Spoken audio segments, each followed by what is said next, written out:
Single dad asked, "Will we sleep in the same bed?"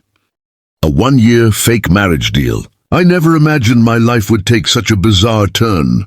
If you believe in kindness, second chances, and the power of small moments to change lives, please like, comment, share, and subscribe to Kindness True Stories. Also, tell us in the comments, where in the world are you watching from? My name is Emma Collins, and I'm a 28-year-old accountant living in Seattle. I had my life planned out perfectly. Career, independence, and maybe love someday. But fate had different plans when I met Daniel Hart at my best friend's wedding. Daniel was a single father to a beautiful 5-year-old daughter named Lily. His wife had passed away 2 years ago, leaving him to raise their daughter alone. He was handsome, kind, and clearly devoted to Lily. We talked briefly at the wedding, exchanged numbers, and became friends over coffee dates that were supposed to be casual. 3 months into our friendship, Daniel showed up at my apartment late one evening, looking desperate. His eyes were red, and his hands trembled as he held an envelope.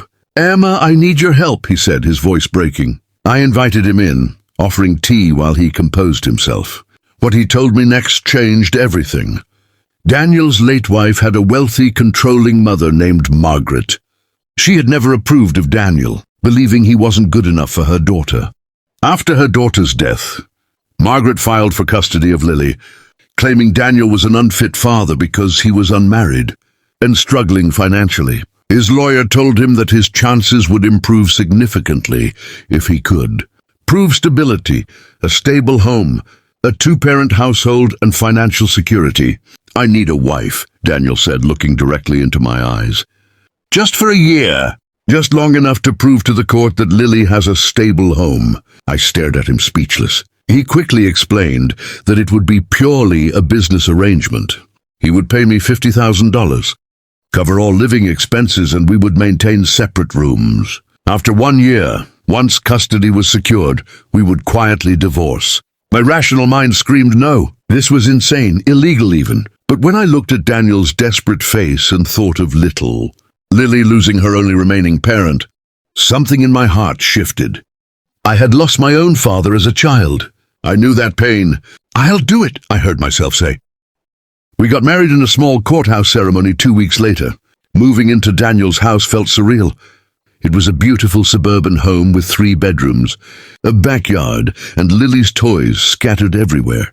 The first night, as we stood awkwardly in the hallway, Daniel asked the question that had been hanging in the air. "Will we sleep in the same bed?" he asked quietly. "Margaret might visit unannounced, and we need to make this convincing." I felt my cheeks burn. "We'll figure it out," I managed to say.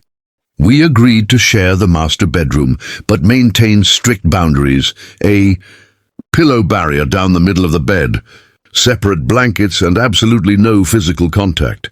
The first few weeks were awkward. Lily was initially shy around me, but children have a way of warming up quickly.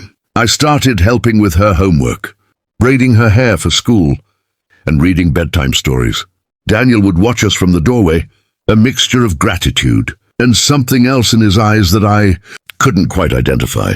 The court proceedings began, and Margaret was relentless. She hired investigators who followed us, trying to find proof that our marriage was fake. We had to hold hands in public, attend school events together, and post occasional photos on social media. Somewhere between the forced intimacy and the genuine moments, something shifted. Daniel's goodnight hugs lasted longer. Our conversations deepened. The pillow barrier in bed slowly disappeared. One night, 6 months into our arrangement, Lily had a nightmare. She crawled into our bed, nestling between us. As Daniel and I both comforted her, our hands touched across her small body. Our eyes met, and in that moment I realized the truth. This wasn't fake anymore. I had fallen in love with this man and his daughter. When the custody hearing finally concluded in Daniel's favor, we celebrated together. But now we faced a different question. What would happen when our year was up? Would we continue this beautiful lie, or would we have the courage to turn it into truth? Thank you so much for reading this emotional journey. If you enjoyed this story, please like, share, and subscribe to Kindness True Stories. Your support helps us bring more heartwarming tales to life. Don't forget to hit that notification bell so you never miss our latest stories.